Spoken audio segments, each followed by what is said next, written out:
ಅಡಿಕೆ ಸುಲಿಯೋ ಕೆಲಸವನ್ನು ಕೆಲವರು ಚಿಕ್ಕದಾಗಿ ನೋಡ್ತಾರೆ, ಆದರೆ ಅದರ ಹಿಂದೆ ಎಷ್ಟು ಶ್ರಮ ಇದೆ ಅನ್ನೋದನ್ನ ಇವತ್ತು ನೋಡೋಣ.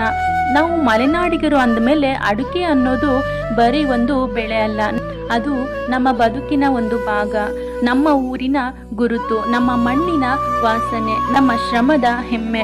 ನಿಜ ಹೇಳಬೇಕಂದ್ರೆ ಕೆಲವರು ನನಗೆ, ನೀನು ಮೊದಲು ಅಡಿಕೆ ಸುಲಿತಾ ಇದ್ದವಳು, ನೀನು ಅಡಿಕೆ ಸುಲಿತಾನೆ ಇದ್ದಿದ್ರೆ ಇಷ್ಟು ಮುಂದೆ ಬರ್ತಾ ಇರಲಿಲ್ಲ ಅಂತ ಕೂಡ ಹೇಳಿದ್ದಾರೆ. ಆದರೆ ನಾನು ಒಂದೇ ಮಾತಾಡ್ತೀನಿ, ಅಡಿಕೆ ಸುಲಿಯೋದು ಹೀನ ಕೆಲಸ ಅಲ್ಲ. ಶ್ರಮ ಇರುವ ಜಾಗದಲ್ಲಿ ಹೀನತೆ ಇರೋದಿಲ್ಲ. ಯಾವ ಕೆಲಸವೂ ಕೂಡ ಚಿಕ್ಕದಲ್ಲ. ನಮ್ಮ ಹೊಟ್ಟೆ ತುಂಬಿಸೋ ಕೆಲಸವನ್ನು ಹೀನವಾಗಿ ನೋಡುವುದು ತಪ್ಪು. ಅಡಿಕೆ ಸುಲಿಯೋದು ಅಂದರೆ ಸುಮ್ಮನೆ ಕುಳಿತು ಸಿಪ್ಪೆ ತೆಗೆದು ಬಿಡೋ ಕೆಲಸ ಅಲ್ಲ. ಅದರ ಹಿಂದೆ ತಿಂಗಳುಗಳ ಪರಿಶ್ರಮ ಇರುತ್ತೆ. ಮೊದಲು ಹಸಿ ಅಡಿಕೆಯನ್ನ ಮರದಿಂದ ಕೊಯ್ತಾರೆ. ಅದನ್ನ ದೊಡ್ಡ ಅಂಗಳದಲ್ಲಿ ಅಥವಾ ಕಣದಲ್ಲಿ ಹರಡಿ 40ರಿಂದ 45 ದಿನಗಳ ಕಾಲ ಬಿಸಿಲಿನಲ್ಲಿ ಒಣಗಿಸ್ತಾರೆ. ಅಡಿಕೆ ಚೆನ್ನಾಗಿ ಮಾಗಿದಾಗ ಮಾತ್ರ ಅದರ ಒಳಗಿನ ಕಾಯಿ ಸಿಪ್ಪೆಯಿಂದ ಸಡಿಲವಾಗುತ್ತದೆ. ಆಮೇಲೆ ಬರುತ್ತೆ ಅಡಿಕೆ ಸುಲಿಯುವ ಹಂತ. ಈ ಕೆಲಸದಲ್ಲಿ ನಮ್ಮಲ್ಲಿ ಕೊಳಗ ಅಥವಾ ಗಿದ್ನ ಅನ್ನೋ ಅಳತೆಯನ್ನ ಬಳಸಲಾಗುತ್ತೆ.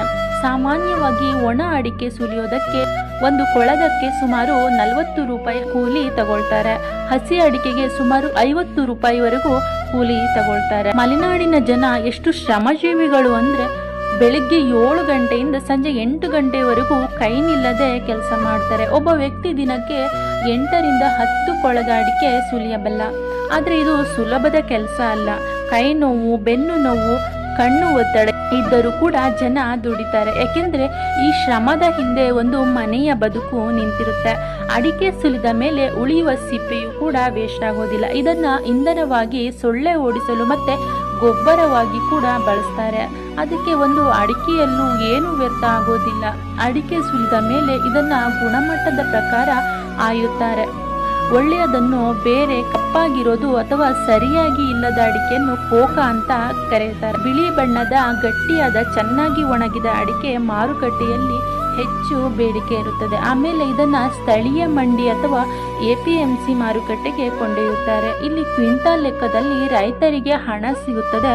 ಬೆಲೆ ವರ್ಷಕ್ಕೊಂದು ತರ ಬದಲಾಗುತ್ತೆ. ಆದರೆ ಮಲೆನಾಡಿನ ರೈತನ ಪಾಲಿಗೆ ಅಡಿಕೆ ಅನ್ನೋದು ಚಿನ್ನದ ಬೆಳೆ.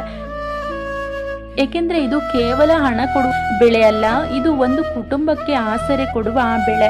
ಒಂದು ಸಣ್ಣ ಅಡಿಕೆ ಹಿಂದೆ ಎಷ್ಟು ಜನರ ಬೆವರು ಇರುತ್ತದೆ ಅಂದ್ರೆ ಕೊಯ್ಯುವವರ ಶ್ರಮ